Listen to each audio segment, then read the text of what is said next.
Morning semua. So hari ni aku nak pergi 3 tempat.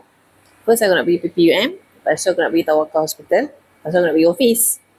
Jadi orang banyak tanya kat KL ni apa yang sesuai sebenarnya kenderaan. Kenderaan sebenarnya kau kena pakai motor lah dek. Okay. Bukan apa, motor ni dia lebih memudahkan. Boleh juga naik train, tapi kalau aku ni naik train aku tak tahu aku lepas ke mana. Sebab aku tak pandai pun naik train.